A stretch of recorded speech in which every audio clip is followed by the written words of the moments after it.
जहां पर इस मन इमांगा के चैप्टर की स्टार्टिंग होती है और एक बंदा कहता है तुम्हारी एंगेजमेंट्स ग्रैंड डचेस बेल्ड्रोवा के साथ फिक्स हो चुकी है और मुझे यकीन है कि तुम्हें पता होगा इसका क्या मतलब है। फिर नोजरोवा बताया जाता है ग्रैंड डचेस के साथ एंगेजमेंट। ये शब्द कुछ और नहीं बल्कि एक नोवेल के लिए मौत की सजा वाले शब्द है।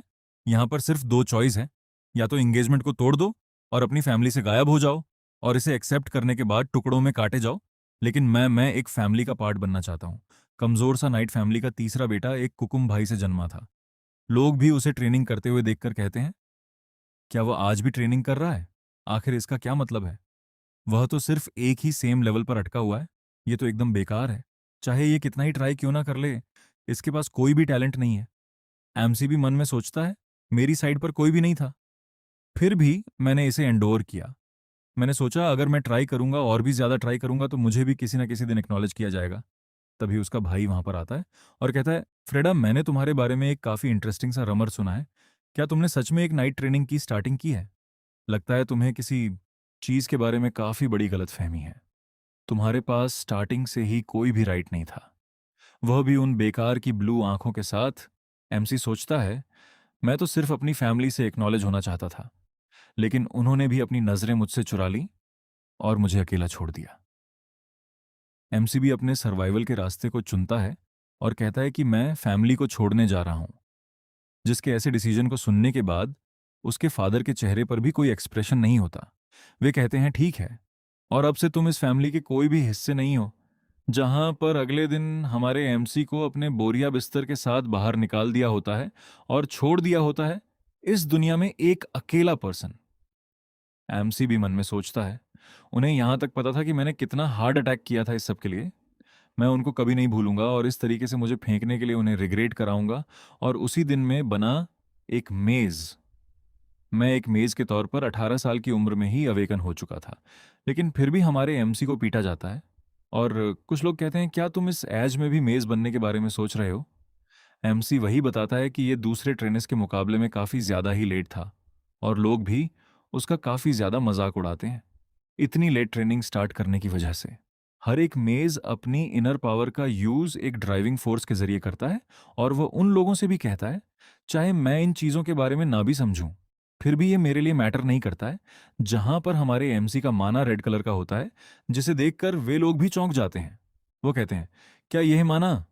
ये तो एक रेड सर्कल है। एमसी भी कहता है, मुझे इसलिए फर्क नहीं पड़ता क्योंकि मेरा माना नफरत और प्रतिशोध की भावना से बना हुआ है। और तभी वह अपने मैजिक पावर से करता है काफी खतरनाक सा ब्लास्ट और उन सारे ही बंदों को अच्छी तरीके से पेल चुका होता है।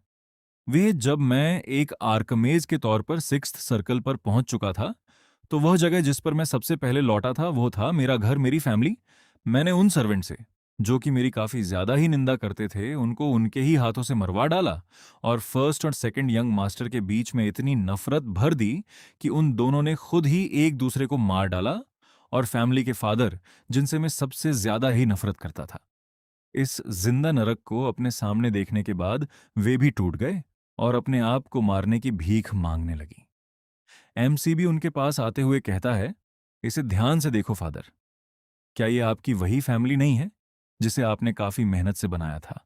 और इसी तरीके से उसने अपनी पूरी फैमिली को खत्म कर डाला और जितनी भी चीजें रोजवा फैमिली से कनेक्टेड थीं, वे सारे ही वैनिश हो चुकी हैं। लेकिन हमारी एमसी की आंखों में अभी भी वह रेड कलर का माना होता है। वह कहता है, नहीं ये काफी नहीं है। एमसी बताता है, मेरी नफरत और गुस्सा कम होने की बजाय ये पूरे कॉन्टिनेंट से होता हुआ गुजरा और ना जाने कितने लोगों की मौतें हुई। इसके रिस्पांस में अनगिनत पावरफुल लोगों ने अपनी स्वर्ड को मेरी तरफ कर दिया। जहां पर लोग उससे कहते हैं, तुम कमीने, तुमने एक पूरी फैमिली को खत्म कर दिया। क्या ये तुम्हारे लिए काफी नहीं था? तुमने काउंटलेस लोगों को मारा और अब भी तुम ऐसी बेकार की बातों को कर रहे हो फ्रीडा। इस कॉन्टिनेंट का दुश्मन, हम तुम्हारा जजमेंट करेंगे। लेकिन एक बार फिर से मैं जिंदा बच गया और मैंने अचीव किया ह्यूमंस की लिमिट का सबसे हाईएस्ट सर्कल, एथ सर्कल, जिसकी वजह से रॉयल फैमिली तक ने मेरे सामने घुटने टेक दिए। इस तरीके से मैं बन चुका था एक ग्रेट मेज, क्योंकि अब उन लोगों के साथ मैंने ऐसा कुछ बुरा कर दिया था जिस वजह से वे जरूर से मेरे पीछे अपना बदला लेने जरूर आते। तो मुझे भी अब स्ट्रांग बनना था ताकि मैं हर किसी को क्रश करके रख सकूं। और मुझे पहुंचना था डेमी गॉड के रियल तक, यानी कि नाइन्थ सर्कल तक। मुझे चाहिए थी एक ओवरवेलमिंग पावर, और इस नाइन्थ सर्कल को पाने का एक अल्टीमेट इंग्रेडिएंट है। हाँ भाई, सही समझ रहे हो। एक ड्रैगन का दिल, एक क्रिम्सन ड्रैगन, जो कि है ग्रैंड डचेस वेल्ड्रोवा। और यही वो कारण था जिस वजह से उसने शुरुआत में ही इससे एंगेजमेंट करने से मना कर दिया था, क्योंकि आखिरकार एक ह्यूमन किस तरीके से एक ड्रैगन के साथ शादी कर सकता है। और अब हमारे एमसी को इसी डचेस यानी कि इसी ड्रैगन का हार्ट चाहिए। और हमारा एमसी भी कहता है, सच में भाग्य कितना निर्दयी है। अगले सीन में हम उस ड्रैगन को देखते हैं जिसकी हालत इस टाइम पर काफी ज्यादा खराब हो चुकी होती है। कहती है, सोचा जाए तो जो कि मेरा फियांसे होना चाहिए था वो मुझे मारने आया है। ड्रैगन से फाइट करते करते हमारे एमसी की भी हालत खराब हो चुकी होती है। एमसी भी कहता है, तुम्हारे लिए अच्छा होगा कि तुम मेरे हाथों से शांति से मर जाओ, टरेंट वेल्ड्रोवा। ड्रैगन भी कहती है, मुझे पता है मुझे टरेंट कहाँ जाता है, लेकिन क्यों मैंने आज तक कभी भी अपने आप को ह्यूमंस के सामने नहीं दिखाया, यहां तक कि तुम्हारे जन्म से पहले तक भी। और मैं अब तक यहां पर ह्यूमंस की दुनिया से एकदम दूर रही। आखिरकार तुम्हारे अंदर मेरे लिए किस तरीके की नफरत भरी हुई है। एमसीबी कहता है, क्या तुमने कुछ नहीं किया? तुम ही हो मेरे दुर्भाग्य का कारण। तुम्हारी वो बेकार की लालसा अपने फियांसे को ढूंढने की, जिसकी वजह से मुझे मेरी फैमिली से भी निकाल दिया गया। ड्रैगन भी कहता है, क्या ये मेरा फॉल्ट था? एमसीबी कहता है, हाँ, एक लालची ड्रैगन अपने साथी के तौर पर एक ह्यूमन को चाहती थी और वही लालच मेरे दुर्भाग्य का कारण बना। क्या तुम्हें पता भी है? जिसकी बातों को सुनकर ड्रैगन भी कांपने लगती है। वह कहती है, क्या ऐसा है? एमसीबी उसकी ऐसी हरकत को देखकर माइंड में सोचता है, ये है, अभी अभी क्या था, छोड़ो ये चाहे कुछ भी हो, अब इससे कुछ भी फर्क नहीं पड़ने वाला। वो तो तुम्हारा शुक्रिया कि तुम्हारी वजह से मुझे थोड़ा टाइम मिल गया अपने माना को रिकवर करने का। अगर मैं इस पर सिर्फ एक फाइनल अटैक कर दूं। तभी वो ड्रैगन कहती है, ठीक है, मैं समझ गई। और ऐसा कहकर वो अपने ड्रैगन वाले हाथ को आगे बढ़ाती है। एमसी को लगता है कि वो उसके ऊपर अटैक करने वाली है। इस वजह से वह भी अपने मैजिक को एक्टिवेट कर लेता है। लेकिन तभी वह किसी चीज को देखकर चौंक जाता है। उसके चेहरे पर गिरता है ड्रैगन का ब्लड, जहां पर वह ड्रैगन अपने सीने को चीरने लगी होती है। वह भी मन में सोचता है कि हाँ, ये अपने आप को ही चोट क्यों पहुंचा रही है। ड्रैगन भी कहती है, तुमने कहा था कि तुम्हारे मैजिक के लिए तुम्हें एक ड्रैगन हर्ट चाहिए, है ना? और हमारा एमसी भी मन में सोचता है, ये कमीने, क्या ये उस हर्ट को यूजलेस बनाना चाहती है? मैंने कहा, रुक जाओ, वो हार्ट ही मेरा एकमात्र चांस है नाइन्थ सर्कल तक पहुंचने के लिए। मैं तुम्हें इसे डिस्ट्रॉय करने नहीं दूंगा। और ऐसा कहकर वो उस ड्रैगन पर भी अटैक कर देता है, जिससे उस ड्रैगन के सिर पर होता है काफी खतरनाक सा ब्लास्ट। लेकिन वो ड्रैगन फिर भी नहीं रुकती और अपने सीने को चीरती ही जाती है, और वो ड्रैगन खत्म होकर वहीं पर गिर पड़ती है। हमारा एमसी कहता है कि पागल, क्या आखिरकार उस हर्ट का क्या हुआ? लेकिन तभी वह किसी चीज को देखकर काफी ज्यादा ही चौंक जाता है। वह देखता है कि उस ड्रैगन ने अपने ही हाथ से अपने ही दिल को निकालकर हमारे एमसी के सामने रख दिया होता है। और कहती है, इसे ले जाओ। जिस सीन को देखकर तो हमारा एमसी भी स्पीचलेस रह जाता है। वो मन में सोचता है, आखिरकार क्यों? मैं नहीं समझ सकता। वेल्ड्रो, आखिरकार तुम इतनी आगे क्यों गई? ये तुम्हारा आखिरी चांस था। तुम मुझे मार भी सकती थी। ड्रैगन भी कहती है, हाँ मुझे पता था, लेकिन ये इसलिए है क्योंकि तुम मेरी वजह से इतनी ज्यादा दुखी हुए। एमसी सोचता है, क्या? ड्रैगन मन में सोचती है, काफी लंबे टाइम से मैं अपने आप से नफरत करती थी। मैं इस बेकार के ब्लड से नफरत करती थी जो कि मेरी नसों में बहता था, और उस गुस्से से भी जो कि बिना किसी कारण के दूसरी चीजों को डिस्ट्रॉय करने के लिए मेरे मन में आता था। मेरा बेकार का ये सेल्फ, मेरी एग्जिस्टेंस ही दूसरे लोगों को काफी हद तक डरा देती थी। तो अगर मैं मर जाऊंगी तो ये सारी चीजें ही रोल्फ हो जाएंगी। लेकिन जीते जी खुशियों की आशा करना, ये मेरा एक बेकार का सपना था। और ऐसा मन में सोचते हुए वह रो भी रही होती है। और वह हमारे एमसी से भी कहती है, अब जब सभी लोग मुझसे इतना दुखी हो ही रहे हैं तो मुझे कम से कम तुमको तो खुशी पहुंचानी ही होगी ना। और मैं आशा करूंगी तुम्हें ऐसी थोड़ी बहुत खुशी मिलेगी। और यही वो लास्ट चीज है जो कि मैं तुम्हारे लिए कर सकती हूं। और ऐसा कहकर उसका अंत वहीं हो जाता है। इस सारे सीन को देखकर हमारा एमसी भी अलग ही सदमे में चला जाता है और अपने सीने को पकड़ते हुए कहता है, आखिर ये कैसी फीलिंग है? आखिर मैं इतना अनईजी फील क्यों कर रहा हूं? वेल्ड्रोवा, तुम कमीनी मरते मरते भी मेरे साथ क्या गड़बड़ कर गई है? रुको, सोचो, आखिर मैं यहां पर किस लिए आया था? नाइन्थ सर्कल मेरे सामने है, एसेंस ऑफ ड्रैगन जो कि सदियों से बचा हुआ है। अगर मैं इसे ऑब्जर्व कर लूंगा तो इससे मैं ह्यूमैनिटी को सरपास कर दूंगा और एक डेमी गॉड के रूप में रिवॉर्ड होऊंगा। जहां पर जैसे इवन ड्रैगन एसेंस को ऑब्जॉर्ब करता है, हमारे एमसी के चारों बगल से निकलती है काफी खतरनाक सी एनर्जी, लेकिन अगले ही पल वह अपने आप को कहीं और ही पाता है। वह सोचता भी है, आखिरकार यह सब क्या चल रहा है। मुझे पक्के तौर पर पता है कि मैंने ड्रैगन हर्ट को लिया था, लेकिन मुझे ऐसा महसूस हो रहा है कि मैं अलग ही चीज की गहराइयों में आ चुका हूं।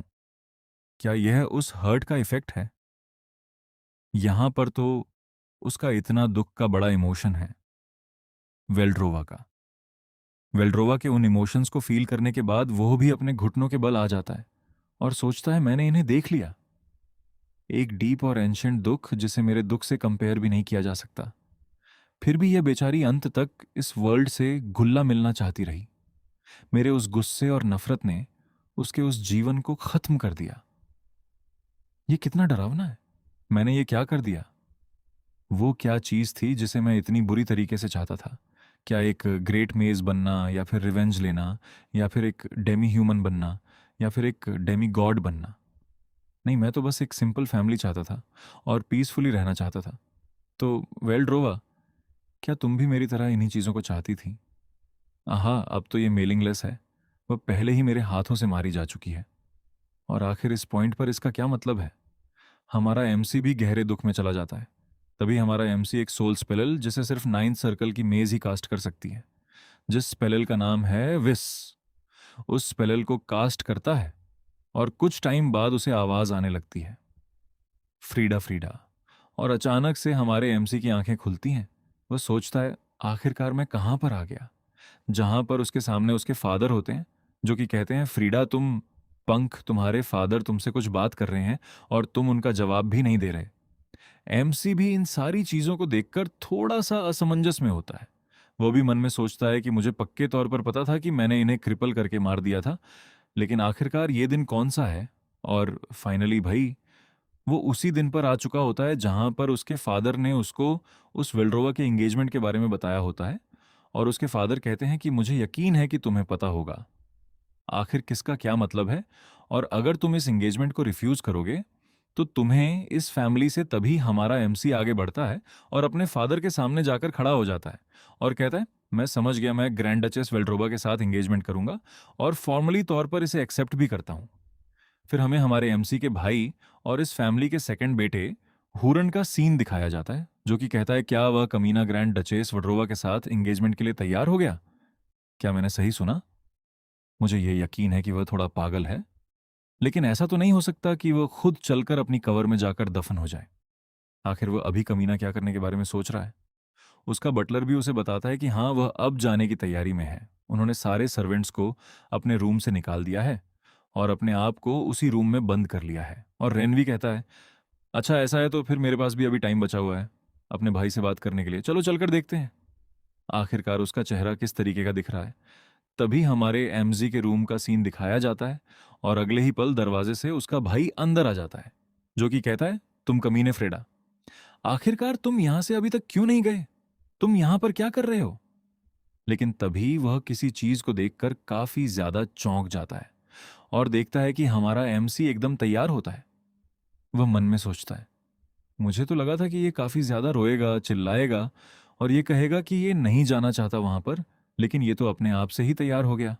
हमारा एमसी भी कहता है बिना नोकन करे और बिना इजाजत लिए किसी और के रूम के अंदर आना अच्छा नहीं होता। भाई, अगर तुम उन सर्वेंट्स के बारे में पूछने आए हो तो उनसे मैंने ही कहा था उनसे यहां से जाने के लिए। उसका भाई भी पूछता है क्या तुमने ये कपड़े अपने आप ही पहन लिए? एमसी भी कहता है हाँ, अब से ये काम मुझे ही करने होंगे, तो मुझे इनकी आदत तो डालनी होगी ना। उसका भाई भी मन में पूछता है क्या ये बंदा वही फ्रीडा है जिसे मैं जानता हूँ? और हमारे एमसी से कहता है तुम्हारी जो एंगेजमेंट है वो पहले ही फाइनल हो चुकी है, क्या तुम्हें पता है इसका क्या मतलब है? एमसी भी सीधे कह देता है हाँ, मुझे पता है। इसका मतलब है कि ये एक ऑर्डर है जो कि कहता है कि तुम्हें फैमिली से निकल कर जाना होगा। जिसे सुनकर तो उसका भाई भी चौंक जाता है और कहता है क्या? नहीं, मेरा मतलब है कि तुम इस एंगेजमेंट में मारे जाओगे। क्या तुम्हें पता भी है आखिरकार डचेस वेल्ड्रोवा की जो फियांसे की पोजीशन है वो अब तक खाली क्यों है? एमसी भी कहता है हाँ, मुझे अच्छे से पता है। पास्ट में जो वेल्ड्रोवा का पहला फियांसे था, वो था इस एम्पायर का थर्ड प्रिंस, एक परफेक्ट मैन और विलियंट माइंड के साथ जिसके लुक्स भी आउटस्टैंडिंग थे और लोग भी उस पर काफी ज्यादा भरोसा करते थे। लेकिन उसने अपने एपरर बनने की पोजीशन को छोड़कर सीधा वेल्ट्रोवा के पास चला गया फियांसे बनने के लिए। उस दिन जिस दिन वो वेल्ड्रोवा के साथ एंगेजमेंट के लिए निकला था, उसकी आंखों में तो काफी ज्यादा आशा थी, लेकिन एक कीड़े की तरह मसल दिया गया। और फिर भी तुम्हें लगता है कि तुम इस एंगेजमेंट में सक्सेस हो पाओगे जिसमें खुद थर्ड प्रिंस भी सक्सेस ना हो पाए। ठीक है, तो फिर आखिरकार एक ऐसे इडियट को समझाकर भी क्या फायदा है जो कि खुद ही ड्रैगन के मुंह में जाना चाहता है। और हाँ, फैमिली के ऑर्डर्स को डिसोवे करने या भागने के बारे में तो सोचना भी नहीं। नहीं तो मैं अपने हाथों से तुम्हारे गले को काटूंगा। एमसीबी कहता है भाई मेरे बारे में चिंता करना बंद करो और अपनी उस चीज को अपने पेंट में ही रखना। वैसे भी सभी लोगों को पता है तुम्हारी उन घिनौनी आंखों के बारे में, जब तुम अपने भाई की पत्नी की तरफ देखते हो, जिसकी बात को सुनकर उसका भाई भी काफी ज्यादा गुस्सा हो जाता है और कहता है क्या तुम कमीने उसके बटलर ने उसे पकड़ रखा होता है। हमारा एमसीबी कहता है अगर तुम मुझे हिट करना भी चाहते हो तो तुम्हें अपने आप को शांत रखना होगा। वैसे भी ये बचपन वाला टाइम नहीं है। अगर मेरे चेहरे पर इस टाइम पर एक भी स्क्रैच आ गया तो थोड़ी बहुत गड़बड़ हो जाएगी। वैसे भी ड्रैगन के जबड़े में जाने के लिए अभी मुझे काफ़ी लंबा रास्ता तय करना है। तो मैं अपने रास्ते चलता हूँ।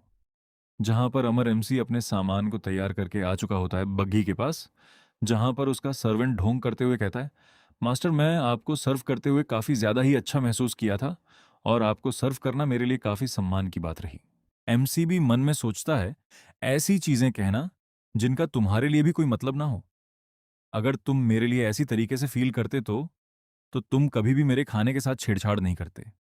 बचपन में जब मैं बीमार होता था तो मुझे लगता था कि ये मेरी कमजोरी की वजह से है, लेकिन बाद में मुझे पता चला कि मेरे सर्वेंट्स भी मेरे साइड पर नहीं थे।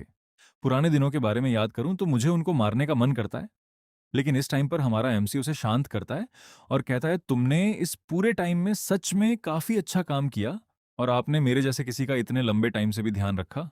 तो मेरे जाने के बाद इस रोजोवा फैमिली का अच्छे से ध्यान रखना। और हमारा एमसी अपनी बग्घी में बैठकर वहां से जाने लगता है।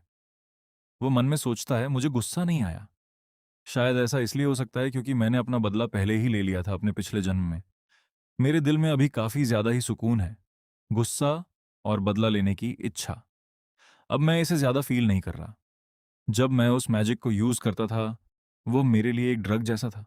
शुरुआत में ये काफी ज्यादा नशीला था, लेकिन जब मैं इसके थ्रेशोल्ड को बढ़ाता गया तो मुझे भी इस पर काबू पाना मुश्किल हो गया। जब मैं उस पागलपन में खो चुका था तो हर चीज मुझे काफी ज्यादा रिफ्रेशिंग और थ्रिलिंग लगती थी। हाँ, लेकिन अब मैं उस रास्ते पर नहीं चलना चाहता।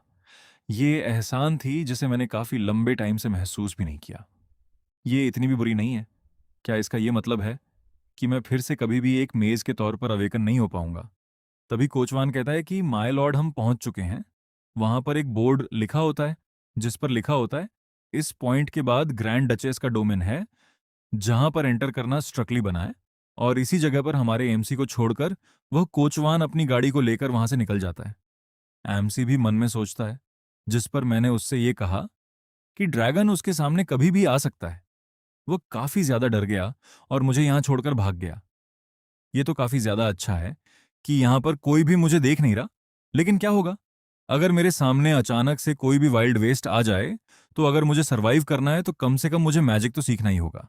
तभी वो किसी को नोटिस करता है और वहां पर झाड़ियों के पीछे कोई होती है। हमारे एमसीबी उसे देखकर कहता है तो वो यहां पर है।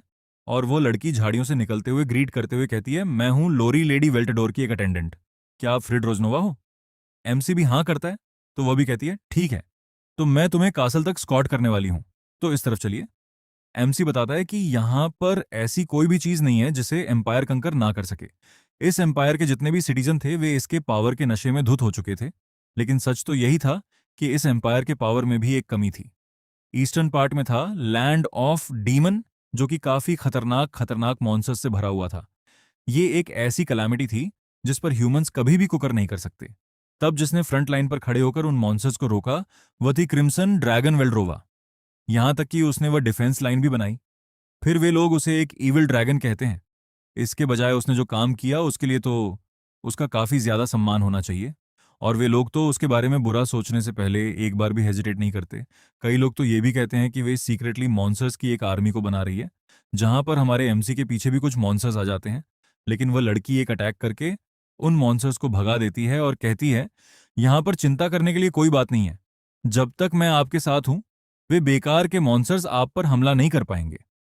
एमसी भी उसका शुक्रिया करता है और पूछता है कि आखिरकार हमें कितना और चलना होगा। वह बताती है, इसमें अभी भी 2 घंटे लगने वाले हैं।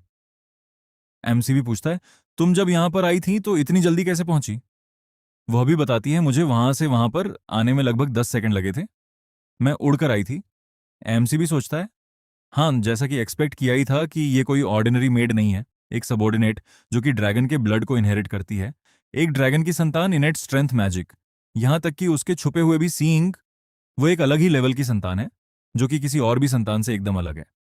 फिर एमसी कहता है, फिर इसमें तो कैसा रहेगा कि इस बार भी हम उड़कर वहां पर चले जाएं। तो वो मेड भी बताती है, अगर ऐसा है तो मुझे आपको अपनी बाहों में पकड़ना होगा, और ये मेरे लिए सही नहीं है, लॉर्ड फ्रेडा। एमसी भी कहता है, नहीं, मेरे बारे में चिंता करने की कोई जरूरत नहीं है। अगर तुम उड़ सकती हो तो मैं इसे एंडोर कर सकता हूं।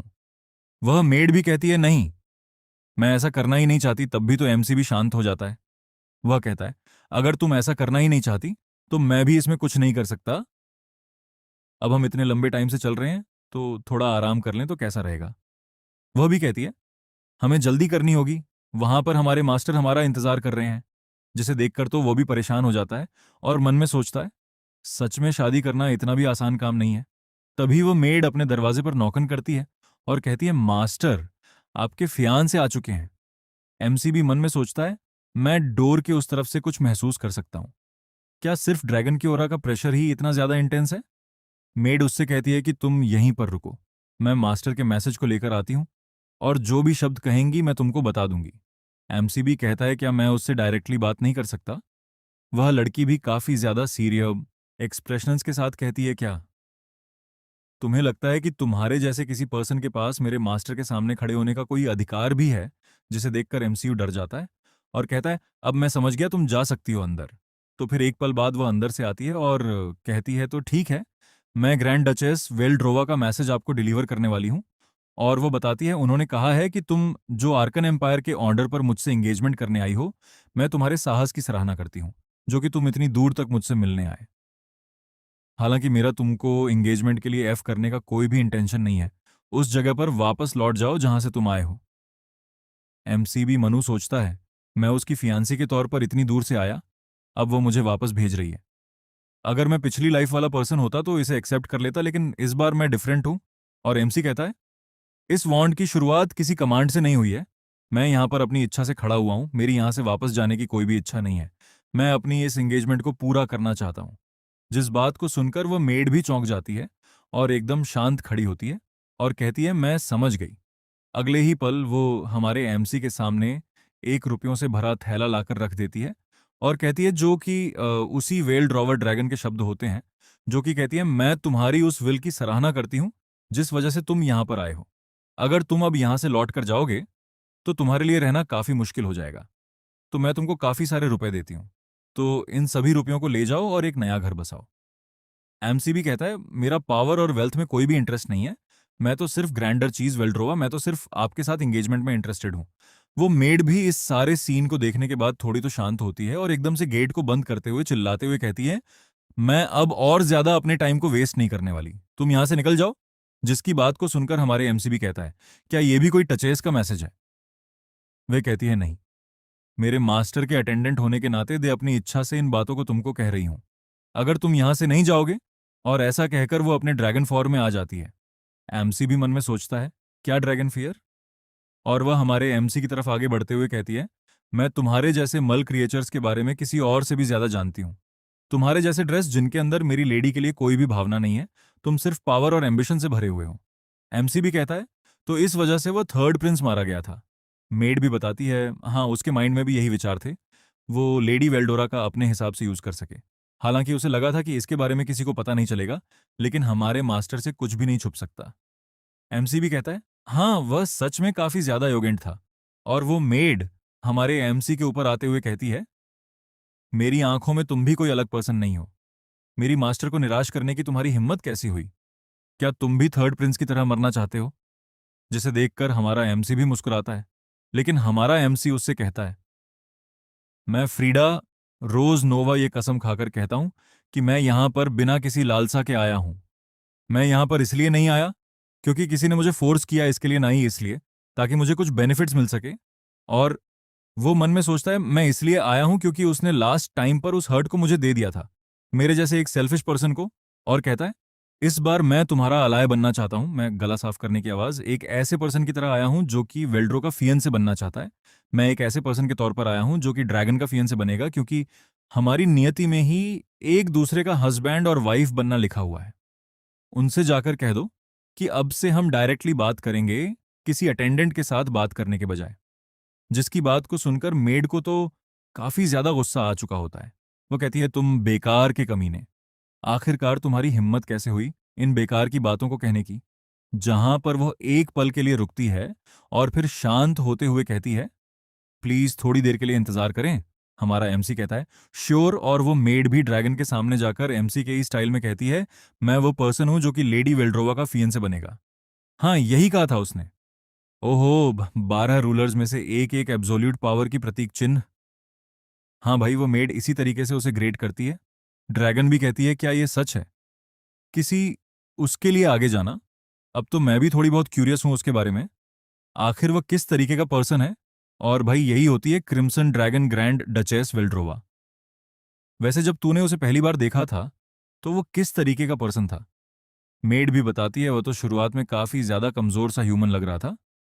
ऐसा लग रहा था कि वो कासल पहुंचते पहुंचते ही मारा जाएगा, और वो काफी खतरनाक तरीके से एक बद्दा दिख रहा था।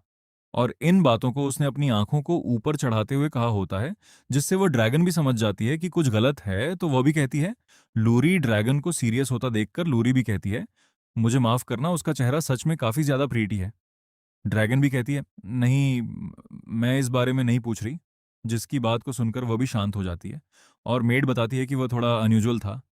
मैं एक ड्रैगन की संतान हूं, तो मल्लस को डराना ये काफी ज्यादा ही आसान काम है मेरे लिए। वह पर्सन तब भी नहीं डरा जब मैंने अपने ऑरा को रिलीज किया था। तो मुझे भी ऐसा यकीन है कि वह भी आपकी आंखों में आंखें डालकर बात कर सकता है। ड्रैगन भी उसकी बात को सुनने के बाद हंसती है और कहती है सच में कितना भाग्यशाली है एक ऐसा ह्यूमन जो कि मेरी नजरों से नजरें मिला सकता है। तो शायद से मैं उसे नॉर्मली फेस कर सकती हूँ। मेड कहती है क्या नॉर्मली। ड्रैगन भी कहती है हाँ नॉर्मली। और वो मेड बाहर आने के बाद हमारे एमसी से कहती है मेरी मिस्ट्रेस ने इस एंगेजमेंट को आगे बढ़ाने के लिए कहा है। अभी के लिए मैं आपको आपका गेस्ट रूम दिखा देती हूँ, इधर होकर आइए। फिर वो हमारे एमसी को गेस्ट रूम में ले जाती है जो कि काफी सुंदर लग रहा होता है।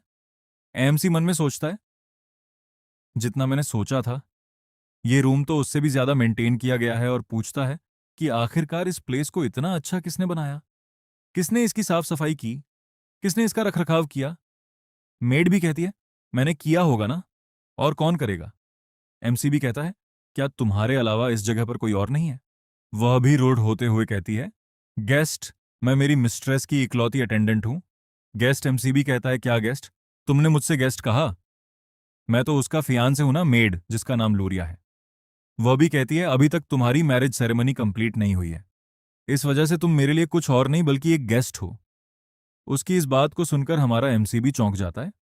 वह मन में सोचता है ये तो उनको एक डॉग की तरह गार्ड कर रही है, मानो कह रही हो कि मुझे ह्यूमंस बिल्कुल भी पसंद नहीं। एमसी भी कहता है पॉइंटलेस बातों को छोड़ो, मुझे ये बताओ कि आखिरकार एंगेजमेंट सेरेमनी कब की है। लोरी भी कहती है ओह, वो तो 1 महीने के अंदर रखी जाने वाली है मिस्ट्रेस, मैं और तुम, इसे ड्रैगन लायर के अंदर शांतिपूर्ण तरीके से रखा जाएगा। एनसी भी कहता है अच्छा ऐसा है, तो 1 महीना काफी रहेगा। फिर वो मेड भी उसकी तरफ देखती है। वो मेड भी कहती है तुमसे किसने कहा कि सिंपली तौर पर तुम्हारी ये वेडिंग कंप्लीट हो जाएगी। वह 1 महीने का टाइम तुम्हारी डेडलाइन है अपने वर्थ को प्रूव करने का। एमसी भी कहता है क्या डेडलाइन। हाँ, उनके पार्टनर के रूप में आपका एक काफी अच्छा स्टेटस होना चाहिए ताकि वह इसके रूल के लिए भी बेनिफिशियल हो। अब से तुम्हारे पास सिर्फ 1 महीना है, प्लीज ये प्रूव करो कि तुम उसके फियां बनने के लिए क्वालिफाई हो। इस बात को सुनकर एमसी को एक बार फिर से रियलाइज होता है कि मैरिज करना इतनी भी आसान बात नहीं है। और पूछता है क्या ये भी तुम्हारे मास्टर ने कहा था। मेडवी कहती है नहीं, ये मेरी इच्छा है। जिसकी बात पर हमारे एमसी भी कहता है क्या एक अटेंडेंट खुद से अपनी चीजों को डिसाइड कर सकती है। लूरी भी कहती है मेरी मिस्ट्रेस एक काफी ज्यादा ही सॉफ्ट हार्टेड पर्सन है, वे इस मामले को ऐसे ही जाने देंगी, लेकिन मैं नहीं जाने दे सकता। प्लीज ये प्रूव करो कि तुम्हारी ये बेकार सी बॉडी कुछ करने का पोटेंशियल रखती है। अगर तुम ये भी नहीं कर पाए तो चाहे तुम मिस्टर इसका फियांसे ही क्यों ना बन जाओ, तो भी तुम्हें ग्रैंड डचेस के जीवन साथी के रूप में कोई भी रिकॉग्नाइज नहीं करेगा। एमसी भी उसकी सारी बातों को समझ रहा होता है और सोचता है कि मेरी फियांसे ने काफी अच्छे पर्सन को अपनी साइड पर रखा हुआ है, चाहे वो मुझसे नफरत भी करती है। फिर भी उसने अपने मास्टर को सबसे पहले रखा और उनके जीवन साथी के रूप में नेसेसरी चीजों को पॉइंट आउट किया। इस तरीके का कोई लॉयल पर्सन आखिरकार फाइनल मूवमेंट पे ये वहां क्यों नहीं थी? और एमसी भी कहता है, ठीक है, मैं समझ गया तुम कह रही हो मुझसे कि मुझे अपनी कैपेबिलिटीज को शो करना होगा, तो आखिरकार मुझे कितना राइज करना होगा? क्या मुझे इस एम्पायर का एम्परर बनना चाहिए? मेड भी कहती है, नहीं, इतना ज्यादा नहीं करना है। तुम्हें सिर्फ इतना करना है कि कोई भी बड़ा पर्सन तुम्हें नीची नजरों से ना देख सके। एमसी भी मन में सोचता है, ये बात तो इसने इतनी आसानी से कह दी। तुम कह रही हो कि मुझ में इतना पोटेंशियल होना चाहिए ताकि मैं एम्परर को भी सरपास कर दूं। ठीक है, मैं समझ गया। हमारे एमसी को इतना शांत देखकर उस मीड को भी थोड़ी इरिटेशन होती है। वह भी कहती है, आखिर तुम इतने शांत कैसे हो? क्या ड्रैग्स तुम्हें इतने आसान दिखाई देते हैं, या फिर तुम कोई स्टूपिड हो? एमसी भी कहता है, नहीं, चिंता करने की कोई भी जरूरत नहीं है। मैं 1 महीने के अंदर इतनी एबिलिटीज को दिखा दूंगा जिससे तुम कन्विंस हो जाओ। उसकी कॉन्फिडेंस को देखकर वह भी सोच में पड़ जाती है कि आखिरकार इस ह्यूमन के पास ऐसी क्या चीज है जिस वजह से ये इतना ज्यादा ही कॉन्फिडेंट है। फिर हमें रात का सीन दिखाया जाता है। मुझे अपनी पोटेंशियल को प्रूव करना है। हाँ, ये बात तो सही है कि मेरे पास अभी भी कोई एबिलिटी नहीं है। हालांकि इस कॉन्टिनेंट में मेज काफी ज्यादा ही प्रीशियस माने जाते हैं, जिनमें से मेरे पास है 9th सर्कल के मेज की एक्सपीरियंस। तो यहां पर मेरे पास सिर्फ एक्सपीरियंस है। किसी भी मेज के लिए उसका फर्स्ट सर्कल काफी ज्यादा ही इंपॉर्टेंट होता है। ये एक क्रॉस रोड की तरह होता है, जो कि किसी पर्सन के मान सर्किट के नेचर को डिटरमाइन करता है। ब्लू सर्किट शांति और मेडिटेशन से क्रिएट होता है, हालांकि ये काफी स्लो और स्टेबल होता है, जिसे काफी सारे इमेजेस चूज करते हैं। वहीं दूसरी तरफ रेड सर्किट, जो कि काफी खतरनाक इमोशन से क्रिएट होता है। ये मानव सर्कल दूसरे लोगों को काफी तेजी से ग्रो करने के लिए अल्व करता है, लेकिन एक्सचेंज में वह बंदा अपने ही इमोशंस द्वारा कंज्यूम कर लिया जाता है और एकदम से पागल सा हो जाता है। जहां पर मेरे पास्ट में मैं अपनी नफरत वाले इमोशंस के बल पर ग्रेट मेज बन चुका था। अगर मैं उसी रास्ते पर चलूं जिसे मैंने अपनी पास्ट लाइफ में चूज किया था, तो मैं काफी तेजी से ग्रो कर सकता हूं, लेकिन इस एक अलग रास्ता चुनूंगा ताकि मैं अपनी भावनाओं में ना बहूं। 1 सप्ताह बाद का सीन दिखाया जाता है, जहां पर वह अभी भी अपनी प्रैक्टिस कर रहा होता है और माना सर्कल क्रिएट करने का ट्राई करता है, लेकिन अगले ही पल उसका वह सर्कल टूट जाता है और मन में सोचता है, एक और फेलियर। किसी भी ब्लू सर्कल को क्रिएट करने के लिए यूजुअली 3 साल तक लग जाते हैं। हाँ, इसमें काफ़ी लंबा टाइम लगता है, लेकिन मेरे रिग्रेशन की उन सेंसेस की बदौलत मैं इसे काफ़ी जल्दी ही कर सकता हूँ। हालांकि ये उस रेड सर्कल से पूरी तरीके से डिफरेंट फील होता है, लेकिन यहाँ पर मेरे पास सिर्फ 3 सप्ताह बचे हुए हैं। इस रेट से तो जहाँ पर मेड खाना लेकर आ चुकी होती है। वह कहती है, क्या तुम अभी भी तैयारी कर रहे हो? एमसी भी हाँ करता है। वह कहती है, देखने से तो ऐसा नहीं लगता कि कुछ बदला हो। वह भी बताता है, अगर मैं इसे करता रहूंगा तो ये हो ही जाएगा। और मन में सोचता है, लेकिन सच तो यही है कि मैं कोई भी प्रोग्रेस नहीं कर पा रहा हूं। मुझे कोई और अप्रोच चाहिए होगी। लेकिन खाना खाते खाते अचानक से उसे एक अजीब सी वाइब्रेशन फील होती है। वह भी पूछता है कि आखिरकार ये वाइब्रेशन कैसी? वो बताती है, हमारी मिस्ट्रेस अभी मॉन्स्टर्स का खात्मा कर रही है। एमसीबी कहता है, क्या मॉन्स्टर्स का खात्मा? वो बताती है, हाँ, वो पर्सनली जाकर जो मॉन्स्टर लैंड ऑफ डीमन से बाहर रेंगते हुए आ चुके हैं, उनका खात्मा कर रही हैं। जिसकी बात को सुनकर हमारा एमसी भी कहता है, मैं उस बैटल को अपनी आंखों से देखना चाहता हूं। मेड भी मना करती है, बताती है कि तुम्हारे लिए यही अच्छा रहेगा कि तुम वहां ना जाओ। हमारा एमसी भी पूछता है, लेकिन क्यों? मेड बीवी कहती है कि किसी भी ह्यूमन का माइंड उनकी वेटल को इंडोर नहीं कर सकता। अगर तुम अपनी एंगेजमेंट से पहले अपनी पट में नहीं मूतना चाहते तो तुम्हारे लिए तो यही अच्छा रहेगा कि तुम उनकी वेटल को नहीं देखो। तो एमसीबी सीधा मना कर देता है और कहता है, ये तो उनकी एक ड्यूटी है, जो कि आगे चलकर उनका एक पार्टनर बनने वाला है। मैं उनकी उस वेटल को अपनी आंखों से विटनेस करना चाहता हूँ। जहां पर अगले ही सीन में वो मेड हमारी एमसी को वहां पर उड़ाकर ले आई होती है और कहती है, हम पहुंच गए। वह जैसे ही उसे नीचे रखती है, वो अचानक से जमीन पर गिर पड़ता है। मन में सोचता है, इसके उड़ने की स्पीड तो ये किसी टेलीपोर्टेशन से बिल्कुल भी कम नहीं है।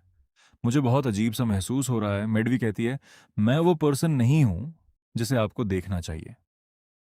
खड़े हो जाओ और सामने देखो। एमसीवी अपने सामने की ओर देखता है और सामने के नज़ारे को देखकर काफ़ी ज़्यादा ही चौंक जाता है और कहता है, ये जगह है जहाँ पर काफ़ी सारे मॉन्स्टर्स ने किसी चीज़ को काफ़ी तेज़ी से ही जकड़ रखा होता है और हमारे एमसी को भी वेल्वा कहीं नहीं दिखती। तो वो भी कहता है, आखिरकार वेल्ड्रोवा कहाँ है यहाँ पर? तभी अचानक से उन मॉन्स्टर्स के बीच में से एक अजीब सी एनर्जी निकलती है और होता है काफ़ी तगड़ा सा ब्लास्ट, जिसके अंदर से निकलती है हमारी वेल्ड्रोवा। सारे मॉन्स्टर्स अचानक से उसे वहां पर अपीयर होता हुआ देखकर काफी ज्यादा गुस्सा हो जाते हैं, लेकिन वेल्ड्रोवा भी उन्हें बीच से पकड़कर काफी बेरहमी से चीरने लगती है। इसी तरीके से एक एक करके सारी मॉन्स्टर्स का खात्मा कर रही होती है। फिर वह करती है फायर ब्रेथ नाम का काफी खतरनाक सा अटैक, जिसके उस नज़ारे को वो मेड और हमारे एमसी दूर खड़े होकर देख रहे होते हैं। तभी वह ड्रैगन काफी जोर से कुर्राता है और करता है काफी खतरनाक सा रोर अटैक, जिससे तो हमारे एमसी को भी काफी ज्यादा तकलीफ होने लगती है और वो वहीं जमीन पर बैठ जाता है। मन में सोचता है तो वो इतनी खतरनाक पावर को पोजेस करती है एक ड्रैगन। उसकी उस हालत को देखकर मेड भी कहती है, क्या तुम्हें अब समझ में आया ये कितना बेकार है किसी ह्यूमन को ड्रैगन के साथ जॉय करना? ये है उसकी ट्रू फॉर्म है, जो कि तुम्हारी पार्टनर बनने वाली